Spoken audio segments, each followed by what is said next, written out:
ഓണവിപണിക്ക് സർക്കാർ താങ്ങ്. എന്താ അങ്ങനെ പറഞ്ഞത് എന്ന് തോന്നും അല്ലേ?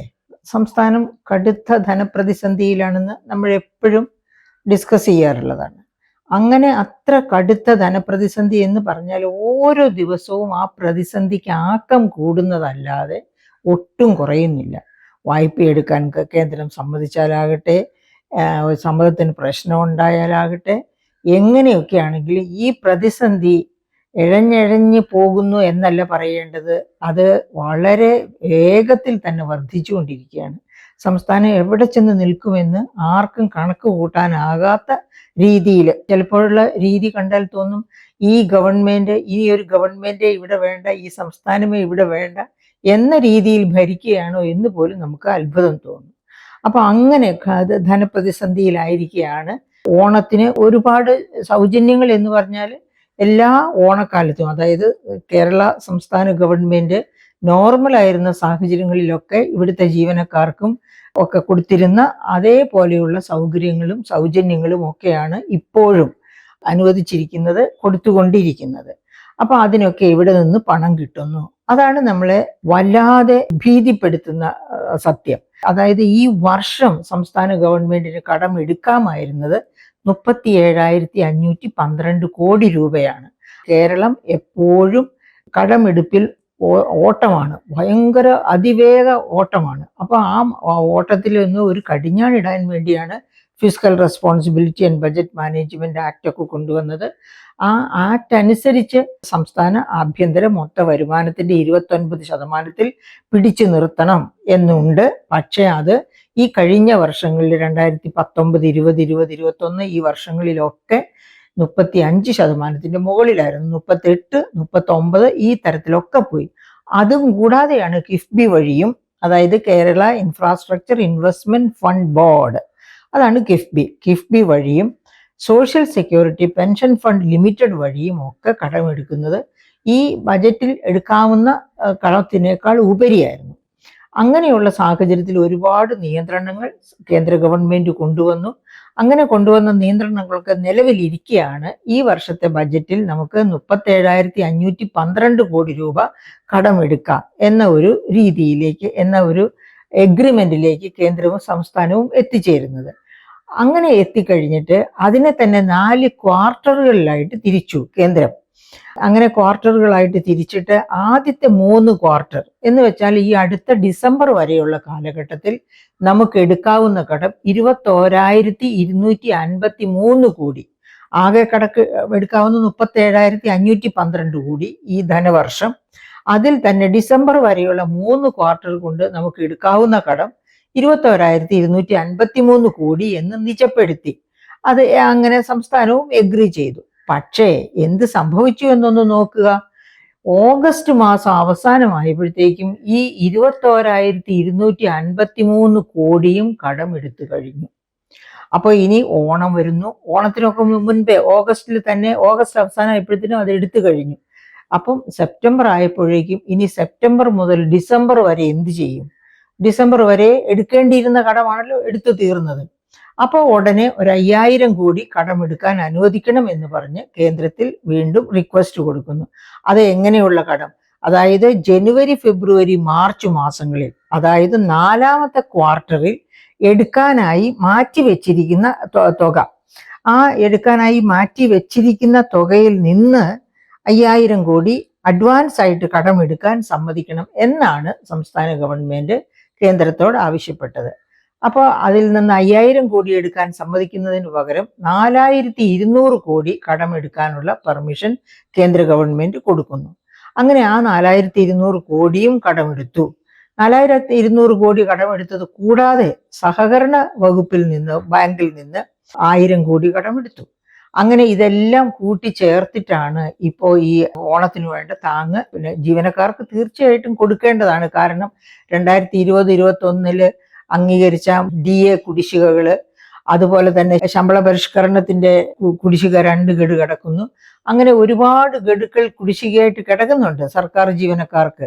അതുകൊണ്ട് അവരൊക്കെ കൊടുക്കുന്നത് തെറ്റാണെന്ന് ഒന്നുമല്ല നമ്മൾ പറയുന്നത്. പക്ഷെ ഇത്ര ആഴത്തിൽ ധനപ്രതിസന്ധി അഭിമുഖീകരിച്ചുകൊണ്ടിരിക്കുന്ന ഒരു ഘട്ടത്തില് വാരിക്കോരി കൊടുക്കാമോ? എന്തുള്ള അത് നമ്മളെ കൂടുതൽ അപകടത്തിലേക്ക് കൊണ്ടുപോകില്ലേ എന്ന ഒരു ചിന്ത, ആ ചിന്ത സാധാരണ ആർക്കും ഉണ്ടാകാം. പ്രത്യേകിച്ച് ഒരു വീട്ടമ്മയായ എനിക്ക് അത് ഉണ്ടാകുന്നതിൽ അത്ഭുതപ്പെടേണ്ട കാര്യമില്ല. അപ്പൊ എന്തൊക്കെയാണ് ഇപ്പോൾ സർക്കാർ ജീവനക്കാർക്ക് കൊടുക്കുന്നത്, അങ്ങനെ അവർക്ക് കൊടുക്കുന്നതിന്റെ ഒരു വിഹിതം എനിക്കും കിട്ടുമെന്നുണ്ട്. എന്നിട്ടും ഞാൻ ആശങ്കയോടെ ഇത് കാണുന്നത്, നമ്മൾ പാത്രം അറിഞ്ഞ് വിളമ്പണം എന്ന് പറയും, അതുപോലെയുള്ള ഒരു അവസ്ഥയിലാണ്. അതായത് എന്തൊക്കെയാണ് ഇപ്പൊ 4000 രൂപ വെച്ചാണ് അഡ്വാൻസ് സർക്കാർ ജീവനക്കാർക്ക്. അതെ, സർക്കാർ ജീവനക്കാർക്ക് എല്ലാവർക്കും ഇല്ല. 36,166 രൂപ പ്രതിമാസ ശമ്പളത്തിൽ കുറവുള്ളവർക്ക്. അത് മാത്രവുമല്ല, 36,166 രൂപയിൽ കുറവായിരിക്കണം ശമ്പളം. കൂടാതെ തുടർച്ചയായിട്ടുള്ള സർവീസിലേക്ക് എത്തിയിട്ട് സ്ഥിരം ജീവനക്കാരനോ ജീവനക്കാരിയോ ആയിട്ട് 6 മാസമെങ്കിലും കവിഞ്ഞിരിക്കണം. അങ്ങനെയുള്ളവർക്കാണ് 4000 രൂപ ബോണസ് കിട്ടുന്നതിന്. അപ്പൊ ഈ ബോണസിന് അർഹതയില്ലാത്തവർക്ക് 2750 രൂപയാണ് ഉത്സവ ഭത്തയായിട്ട് നൽകുന്നത്. അതുകൂടാതെ ഓണം അഡ്വാൻസ് 20,000 രൂപ വരെ ഓണം അഡ്വാൻസും നൽകും. ഈ ഓണം അഡ്വാൻസ് കൊടുക്കുന്നത് 5 മാസം കൊണ്ട് കുടിശ്ശികയായിട്ട് തിരിച്ചടച്ചാൽ മതി. അങ്ങനെ കിട്ടുന്ന ഈ പണം മുഴുവനും, അതായത് 13 ലക്ഷം പേരാണ് സർക്കാർ ജീവനക്കാരുടെ ഈ പട്ടികയിലുള്ളത്. ഈ 13 ലക്ഷം പേർ സർക്കാർ ജീവനക്കാരും അതുപോലെ തന്നെ പെൻഷൻകാരും കൂടി ചേർന്ന്, പെൻഷൻകാർക്കുമുണ്ട് 1000 രൂപ ഉത്സവ ഭത്ത. അപ്പൊ ഇങ്ങനെ 13 ലക്ഷം പേർക്ക് 20,000 രൂപ വരെയെങ്കിലും ഈ ഓണത്തിന് കയ്യിലെത്തുന്നു എന്ന് വെച്ചാൽ, അത് 13 ലക്ഷത്തെയാണ് നമ്മൾ 20,000 കൊണ്ട് മൾട്ടിപ്ലൈ ചെയ്യേണ്ടത്. ഇത് ഓണത്തിനാണ് കൊടുക്കുന്നത്. അപ്പൊ എന്താ സംഭവിക്കാൻ പോകുന്നത്? ഈ പണം മുഴുവനും വിപണിയിലെത്തും. ഈ പണം മുഴുവനും വിപണിയിലെത്തും എന്നുള്ളത് കൊണ്ടാണ് ഞാൻ തുടക്കത്തിൽ പറഞ്ഞത് ഓണവിപണിക്കൊരു താങ്ങ്, സർക്കാർ താങ്ങ് എന്ന് പറഞ്ഞത്.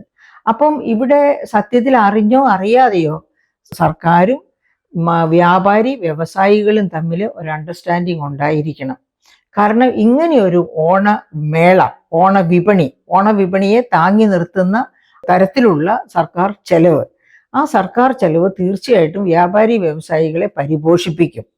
അപ്പൊ ഇവിടെ ഈ വ്യാപാരി വ്യവസായികളെ പരിപോഷിപ്പിക്കും എന്ന് പറയുമ്പോൾ ഏത് തരം വ്യാപാരി വ്യവസായികളെയാണ് പരിപോഷിപ്പിക്കുക എന്ന ഒരു കാര്യം, എല്ലാവരെയും തന്നെ പരിപോഷിപ്പിക്കും. പക്ഷെ നമുക്കറിയാം, ഒരുപാട് കച്ചവടക്കാരെ വഴിയോരങ്ങളിൽ പണ്ട് കണ്ടിരുന്നു. അവരിൽ ആരും തന്നെ, വളരെ ചുരുക്കം പേരെ ഇപ്പോൾ അവശേഷിക്കുന്നുള്ളൂ. ഒട്ടുമിക്ക വഴിയോര കച്ചവടക്കാരും ഡിസപ്പിയർ ചെയ്തിരിക്കുന്നു. ചെറിയ ചെറിയ നാമമാത്ര യൂണിറ്റുകളൊക്കെ ഉണ്ടായിരുന്ന ഒരുപാട്, അത്രയൊക്കെ തന്നെ ഇപ്പോൾ അവശേഷമായിരിക്കുകയാണ്. അപ്പൊ ഇവരൊക്കെ എവിടെയാണ് പോകുന്നത്? ഈ ഓണവിപണിയുടെ പ്രയോജനം ആർക്കാണ് കൂടുതൽ കിട്ടുക? നമ്മൾ ഒരു ന്യൂസ് പേപ്പർ എടുത്ത് നോക്കിയാൽ നമുക്കറിയാം, അവിടെ നിറയെ അഡ്വർടൈസ്മെന്റ് ആണ്. എത്ര പേജ് അഡ്വർടൈസ്മെന്റാണ്! ഞാൻ എപ്പോഴും ഓർക്കാറുണ്ട്, ന്യൂസ് പേപ്പറിന് പൈസ കൊടുക്കുന്നത് ഈ അഡ്വർടൈസ്മെന്റ് മേടിച്ച് കാണാനാണോ? അഡ്വർടൈസ്മെന്റ് എല്ലാം പേജുകളോളം കണ്ട് നമ്മൾ എവിടെ നോക്കിയാലും, അതായത് പകുതിയിലധികം സ്ഥലം ഓണമൊക്കെ ആയി കഴിഞ്ഞാൽ അപ്പോഴേക്കും അഡ്വർടൈസ്മെന്റ്സ് അപഹരിക്കും പത്രങ്ങളിൽ. ഇനി നമ്മളൊന്ന് TV ഓൺ ചെയ്താൽ ന്യൂസ് കേൾക്കാന്നതിൻ്റെ ഇടയ്ക്ക് പോലും പറഞ്ഞിട്ടുണ്ട്, ആകെ ഒരു മണിക്കൂറിൽ 20% ഓഫ് എ മണിക്കൂറാണ് അഡ്വർടൈസ്മെന്റിന് വേണ്ടി കൊടുക്കുന്നത്, നീക്കി വെക്കാവുന്നത് നിയമപരമായിട്ട് എന്നൊക്കെ പറയാറുണ്ട്. പക്ഷേ അങ്ങനെയാണോ ചെയ്യുന്നത് എന്ന് നിങ്ങൾക്ക് ആർക്ക് വേണമെങ്കിലും പരിശോധിക്കാവുന്നതാണ്. അതായത് ഏത് മീഡിയ തുറന്നാലും അവിടെയൊക്കെ അഡ്വർടൈസ്മെന്റ്സ് ആണ്.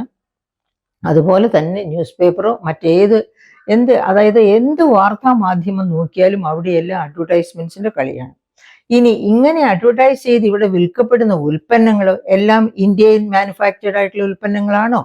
അത് ഇ-കോമേഴ്സ് വഴിയൊക്കെ വിൽക്കുന്ന ആമസോണും ഫ്ലിപ്കാർട്ടും അതുപോലെയുള്ള ഇ കോമേഴ്സ് പ്ലാറ്റ്ഫോമുകളിൽ നിന്നൊക്കെ വിൽക്കപ്പെടുന്ന ഉൽപ്പന്നങ്ങൾ ഒന്നും തന്നെ ഇന്ത്യയിൽ ഉൽപ്പാദിപ്പിച്ചതാകണമെന്നില്ല. അവർക്ക് ഏറ്റവും ചീപ്പസ്റ്റ് ആയിട്ട് ഉൽപ്പാദിപ്പിച്ച് കിട്ടുന്ന ഉൽപ്പന്നങ്ങളാകാം അവർ ഇന്ത്യയിലേക്ക് കൊണ്ടുവരുന്നത്. അങ്ങനെ ഇന്ത്യയിലേക്ക് കൊണ്ടുവന്നു കഴിയുമ്പോൾ അവര് അതിന്റെ വിലയൊക്കെ 100, 150, 250% കൂട്ടിയിട്ടിട്ടാണ്, ഇതാ ഞങ്ങൾ 35% ഡിസ്കൗണ്ടിൽ തരുന്നു, 135% ഡിസ്കൗണ്ടിൽ തരുന്നു എന്നൊക്കെ അഡ്വർടൈസ് ചെയ്ത് നമ്മളെ കബളിപ്പിക്കുന്നത്. അപ്പൊ ഈ കബളിപ്പീരിന് ഒക്കെ അടിമപ്പെട്ടുകൊണ്ടാണ് നമ്മൾ ഇവിടെ ഉൽപ്പന്നങ്ങൾ വാങ്ങുന്നത്. അപ്പൊ നമ്മളൊരു കാര്യം ഓർക്കണം, ഞാൻ ഓണവിപണിക്ക് സർക്കാർ കൊടുക്കുന്ന താങ്ങ് എന്ന് പറയുമ്പോൾ ആ വിപണിയെ അത്ര കണ്ടങ്ങ് താങ്ങണമോ എന്ന സംശയം എനിക്കുണ്ട്. കാരണം എന്താണെന്ന് വെച്ചാൽ ഇന്ത്യയുടെ പോപ്പുലേഷന്റെ 2.6% കേരളത്തിന്റെ പോപ്പുലേഷൻ. പക്ഷേ ഇന്ത്യയിൽ വിൽക്കപ്പെടുന്ന, അതായത് ഡ്യൂറബിൾ കൺസ്യൂമർ ഗുഡ്സ് ആകട്ടെ, സാധാരണ ഉപഭോക്തൃ ഉൽപ്പന്നങ്ങളാകട്ടെ, ഇന്ത്യയിൽ വിൽക്കപ്പെടുന്ന ആകെ ഉപഭോക്തൃ ഉൽപ്പന്നങ്ങളുടെ 10.1% കേരളത്തിലാണ് വിൽക്കപ്പെടുന്നത് എന്ന് ഈ അടുത്തിടെ പുറത്തു വന്ന കണക്ക് പോലും പറയുന്നു. കേരളം വളരെ പണ്ടേ തന്നെ ഉപഭോക്തൃ സംസ്ഥാനം എന്ന രീതിയിൽ കേരളത്തിലെ 28 സംസ്ഥാനങ്ങളിൽ 1-ാം സ്ഥാനത്താണ്. അങ്ങനെ 1-ാം സ്ഥാനത്ത് നിൽക്കുന്ന ഈ കേരളം ആണ് ഇന്ത്യയിൽ ആകെ വിൽക്കപ്പെടുന്ന ഉപഭോക്തൃ ഉൽപ്പന്നങ്ങളുടെ 10.1% കൺസ്യൂം ചെയ്യുന്നത്, ഉപഭോഗിക്കുന്നത് എന്ന് പറയുമ്പോൾ ഇന്ത്യയുടെ പോപ്പുലേഷന്റെ 2.6% കേരളത്തിലുള്ളൂ എന്നും കൂടി ഓർക്കണം. അപ്പൊ അത്ര ഭീമമായ തോതിലാണ് കേരളീയർ ഉപഭോക്തൃ മേഖലയിൽ കടന്നു ചെല്ലുന്നത്. ആവശ്യമുള്ളതും ആവശ്യമില്ലാത്തതും എല്ലാം വാങ്ങി നമ്മുടെ പോക്കറ്റ് കാലിയാക്കുന്നു. നമ്മുടെ പോക്കറ്റല്ല ഓണവിപണിയിൽ കാലിയാക്കുന്നത്. ഈ 13 ലക്ഷം സംസ്ഥാന ഗവൺമെന്റിൽ നിന്ന് ഈ പറയപ്പെട്ട ശമ്പളവും ബോണസും ഒക്കെ, ഉത്സവ ബത്തയും ബോണസും അഡ്വാൻസും ഒക്കെ ആയിട്ട് പല രീതിയിൽ ഗവൺമെന്റിൽ നിന്ന്, ആ ഗവൺമെന്റിന്റെ അവസ്ഥയാണ് ഞാൻ പ്രത്യേകിച്ച് ചൂണ്ടിക്കാണിക്കാൻ ആഗ്രഹിക്കുന്നത്. അതായത് വളരെ പരിതാപകരമായ കടത്തിൽ മുങ്ങി താണുകൊണ്ടിരിക്കുന്ന ഒരു ഗവൺമെന്റ്. ആ ഗവൺമെന്റ് കടം മേടിച്ചാണ് ഈ ഉത്സവത്തിന് അതായത് വ്യാപാരി വ്യവസായികൾക്ക് താങ്ങായിക്കൊണ്ട്, ഓണവിപണിക്ക് താങ്ങായിക്കൊണ്ട് ഇത്രയധികം ചെലവ് നടത്തുന്നത്. അപ്പോൾ സാലറി ചാലഞ്ച് അധികം പേരും കൊടുത്തിട്ടില്ല. എന്നിട്ടും സാലറി ചാലഞ്ച് കൊടുത്തവർക്കും കൊടുക്കാത്തവർക്കും എല്ലാവർക്കും ഈ തരത്തിൽ. അപ്പോൾ വേണമെങ്കിൽ സർക്കാരിന് ഒരു കാര്യം ചെയ്യാമായിരുന്നു. ശരി, നിങ്ങൾ ഈ പ്രാവശ്യം സാലറി ചാലഞ്ചിന് തയ്യാറല്ലെങ്കിൽ വേണ്ട, നിങ്ങൾക്ക് ഞാൻ ഓണം അഡ്വാൻസ് ഈ പ്രാവശ്യം തരുന്നില്ല, ഉത്സവ ബത്ത തരുന്നില്ല, അങ്ങനെയൊക്കെ പറഞ്ഞിരുന്ന് അപ്പൊ അവരിൽ നിന്ന് കൊടുക്കാതിരിക്കുമ്പോൾ സർക്കാർ അത്രയും കുറച്ച് കടം വാങ്ങിച്ചാൽ മതി, അത്ര ഭാരം സർക്കാരിന് കുറയും. പക്ഷെ അത് സർക്കാരിന് പറയാൻ പറ്റില്ല. എന്താ കാരണം ഇവർക്ക് കുടിശ്ശിക കൊടുക്കാൻ കിടക്കുകയാണ്. എത്രയോ ഗഡു 5 DA കുടിശ്ശിക കിടക്കുന്നു. ശമ്പള കുടിശ്ശിക ഇനിയും 2 ഗഡു കിടക്കുകയാണ്. അപ്പൊ അങ്ങനെ സർക്കാർ ജീവനക്കാരാണെങ്കിലും പെൻഷൻകാരാണെങ്കിലും ബുദ്ധിമുട്ടിലായിരിക്കുന്ന, അവരെ അവഗണിക്കുന്നു എന്ന് തീർത്ത് വിശ്വസിക്കത്തക്ക ഒരു സാഹചര്യം ഇതിനകം തന്നെ സർക്കാർ സൃഷ്ടിച്ചു കഴിഞ്ഞു. അപ്പൊ അത്തരം ഒരു സാഹചര്യത്തിൽ അങ്ങനെ ചെയ്യാൻ പറ്റില്ല. എങ്കിൽ പോലും എൻ്റെ ആ വ്യാകുലം എന്താണെന്ന് വെച്ചാൽ, കടമെടുത്ത് സർക്കാർ ജീവനക്കാർക്ക് ഇങ്ങനെ പല സൗകര്യങ്ങളും കൊടുക്കുമ്പോൾ അവർ അർഹിക്കുന്നതാണെങ്കിൽ പോലും അത് മുഴുവനും ഈ വിപണിയിൽ കൊണ്ടുപോയി തട്ടി ഇടുക, അങ്ങനെ വിപണിയെ പരിപോഷിപ്പിക്കുക. ആ വിപണി കേരളത്തിന്റെ വിപണിയോ ഇന്ത്യയുടെ വിപണിയോ ആണെങ്കിൽ നമുക്ക് സാരമില്ല, നമുക്കത് നീതീകരിക്കാം. ഇത് ഒരു പക്ഷെ ശ്രീലങ്കയിലോ അല്ലെങ്കിൽ ബംഗ്ലാദേശിലോ, അതും അല്ലെങ്കിൽ ആഫ്രിക്കൻ കൺട്രീസിലോ, അതും അല്ലെങ്കിൽ ലാറ്റിൻ അമേരിക്കൻ കൺട്രീസിലോ ഒക്കെ, അവിടെയും മനുഷ്യരല്ലേ, അവർക്ക് കിട്ടട്ടെ എന്ന്. പക്ഷെ നമ്മൾ ഓർക്കേണ്ടത്, നമ്മുടെ കുഞ്ഞുങ്ങൾ ഇവിടെ തൊഴിലില്ലാത്തത് കൊണ്ട് വിദേശത്തേക്ക് പോവുകയാണ് അവിടുത്തെ കെയർ ഇക്കോണമിയിലൊക്കെ പ്രവർത്തിക്കാൻ വേണ്ടി. അതേസമയം ഇവിടെ വ്യവസായ സൗഹൃദമായ അന്തരീക്ഷം സൃഷ്ടിച്ച് ഇവിടെ വ്യവസായങ്ങൾ വന്നാൽ, അഥവാ ഇവിടുത്തെ വിപണിയിൽ വിറ്റഴിക്കപ്പെടുന്ന, അതായത് ആമസോണോ ഇ കോമേഴ്സ് പ്ലാറ്റ്ഫോമുകളോടൊക്കെ നിയമപരമായിട്ട് കേന്ദ്രവും സംസ്ഥാനവും ആവശ്യപ്പെടണം. നിങ്ങൾ വിറ്റഴിക്കുന്ന കേരളത്തിൽ വിറ്റഴിക്കപ്പെടുന്ന ഉൽപ്പന്നങ്ങൾ ഇന്ത്യയിൽ നിന്നും കേരളത്തിൽ നിന്നും വാങ്ങിയതായിരിക്കണം. അല്ലാതെ വിദേശത്ത് നിന്ന് നിർമ്മിച്ച ഉൽപ്പന്നങ്ങൾ ഒന്നും ഇവിടെ കൊണ്ടുവന്ന് വിൽക്കാൻ പാടില്ല എന്ന തരത്തിൽ നിയമം കൊണ്ടുവരാൻ പറ്റും. നമുക്ക് നമ്മുടെ ഉൽപാദന മേഖലയെ, വ്യവസായങ്ങളെ സംരക്ഷിച്ചേ പറ്റൂ ഇന്നത്തെ കാലഘട്ടത്തിൽ. അത് സംരക്ഷിക്കപ്പെടാത്തത് കൊണ്ടാണ് ഇവിടുത്തെ പ്രശ്നങ്ങൾ ഉണ്ടായിരുന്നു. അതായത് നോക്കുകൂലി പോലെയുള്ള പ്രശ്നങ്ങൾ ഉണ്ടായിരുന്നു. പക്ഷെ ആ പ്രശ്നങ്ങളൊക്കെ പരിഹൃതമായി വരികയാണ്. അങ്ങനെയുള്ള ഒരു കാലഘട്ടത്തിൽ നമ്മുടെ വ്യവസായ സാധ്യതകളെ പരിപോഷിപ്പിക്കുകയും ഒക്കെ ചെയ്താൽ മാത്രമേ ഈ ബ്രെയിൻ ഡ്രെയിനും ഫിസ്ക്കൽ ഡ്രെയിനും, ഇവിടെ നിന്ന് ബ്രെയിൻ മാത്രമല്ല മറ്റ് രാജ്യങ്ങളിലേക്ക് ഒഴുകി പോകുന്നത്, അവരുടെ ഒപ്പം ഓരോ കുട്ടിയും 15 ലക്ഷം മുതൽ 40 ലക്ഷം വരെ വായ്പകളും എടുത്താണ് പോകുന്നത്. അപ്പൊ അങ്ങനെയുള്ള brain drain and financial drain അതൊക്കെ ഒഴിവാക്കണം എന്നുണ്ടെങ്കിൽ ഇന്ത്യയിൽ തന്നെ വ്യവസായങ്ങൾ വളർന്നു വരണം, തൊഴിലവസരങ്ങൾ സൃഷ്ടിക്കപ്പെടണം. അപ്പൊ ഇന്ത്യൻ വിപണിയിൽ വിറ്റഴിക്കപ്പെടുന്ന ഉൽപ്പന്നങ്ങളിൽ ഒരു 80% ഇന്ത്യയിൽ നിന്ന് തന്നെ വാങ്ങിച്ചിരിക്കണം എന്ന കർശന നിർബന്ധം ഉണ്ടാക്കണം. പക്ഷെ കേന്ദ്ര ഗവൺമെന്റ് 2014 ഒന്നാം മോദി ഗവൺമെന്റ് വന്ന കാലം മുതൽ വിദേശ നിക്ഷേപം ഇന്ത്യയിൽ എന്ന് പറയുന്നതിൽ ഒരുപാട് തിരുത്തലുകൾ വരുത്തി, ഒരുപാട് വെള്ളം ചേർക്കലുകൾ നടത്തി. അതുവരെ കുറഞ്ഞ പക്ഷം 5 വർഷത്തേക്കെങ്കിലും ഇന്ത്യയിൽ നിലനിൽക്കുന്ന മൂലധന നിക്ഷേപം, അതായത് കൃത്യമായിട്ട് നിക്ഷേപിച്ചിരിക്കണം, അതല്ലാണ്ട് ബംഗ്ലാദേശിൽ നിന്നോ അല്ലെങ്കിൽ മറ്റു രാജ്യങ്ങളിൽ നിന്നോ കൊണ്ടുവന്ന് ഇവിടെ വിൽക്കുന്നതിന് മൂലധന നേരിട്ടുള്ള വിദേശ നിക്ഷേപം എന്ന ഡെഫിനിഷനിൽ കൊണ്ടുവരില്ലായിരുന്നു. പക്ഷേ 2014 മോദി ഗവൺമെന്റ് വന്നതിന് ശേഷം അത് ഇ-കോമേഴ്സ് പ്ലാറ്റ്ഫോമുകൾ വഴി വിൽക്കുന്നത് പോലും ഫോറിൻ ഡയറക്റ്റ് ഇൻവെസ്റ്റ്മെന്റ് ആയിട്ടാണ് കണക്കാക്കുന്നത്.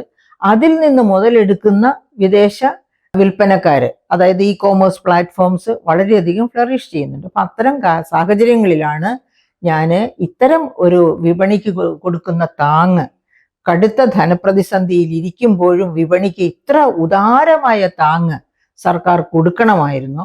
അഥവാ സർക്കാർ അത് കൊടുക്കുകയാണെങ്കിൽ തന്നെ അത് കേരളത്തിൽ ഉൽപ്പാദിപ്പിച്ച ഉൽപ്പന്നങ്ങൾക്ക്, ഇന്ത്യയിൽ ഉൽപ്പാദിപ്പിച്ച ഉൽപ്പന്നങ്ങൾക്ക് വേണം. ഇപ്പൊ കൈത്തറിക്കാണ് താങ്ങ് കൊടുക്കുന്നത് എങ്കിൽ അത് വിദേശത്ത് നിന്നല്ല, ഇന്ത്യയിൽ തന്നെ, കേരളത്തിൽ തന്നെ ഉൽപ്പാദിപ്പിക്കുന്നതാണ്, അല്ലെങ്കിൽ ഇന്ത്യയിലെ മറ്റ് സംസ്ഥാനങ്ങളിൽ ഉൽപ്പാദിപ്പിക്കുന്നതാണ്. അതുപോലെയുള്ള ഇന്ത്യൻ നിർമ്മിതമായവയ്ക്കാണ് ഈ താങ്ങ് കൊടുത്ത് നമ്മൾ നിലനിർത്തുന്നത് എങ്കിൽ അത് തീർച്ചയായിട്ടും നല്ലതാണ്. ഏതായാലും ഓണവിപണി വളരെ ശക്തമായി മുന്നേറുകയാണ്. തിരുവോണം വരുന്നത് വരെയും ഇതിന്റെ ഈ ഓളം ഇതുപോലെ തന്നെ തുടർന്നു കൊണ്ടുപോകും. അങ്ങനെ കുറെ പേർക്കെങ്കിലും ഈ ഓണവിപണിയും മേളയുമായിട്ട് ബന്ധപ്പെട്ട് തൊഴിലും കയ്യിൽ പൈസയും എത്തും. അതുപോലെ സർക്കാർ ജീവനക്കാർക്ക് അവരുടെ ബോണസായിട്ടും അതൊക്കെ അവർ അർഹിക്കുന്നതാണ്.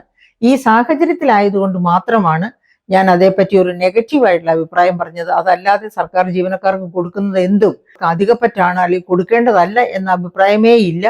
അങ്ങനെ ഏതായാലും തിരുവോണം നാം ഹാർദമായി വരവേൽക്കുകയാണ്. അതിനുവേണ്ടിയുള്ള കൊട്ടും വാദ്യമേളങ്ങളും ഒക്കെ നടക്കുകയാണ്. വിപണി സജീവമായി വരികയാണ്. അതങ്ങനെ ആകട്ടെ.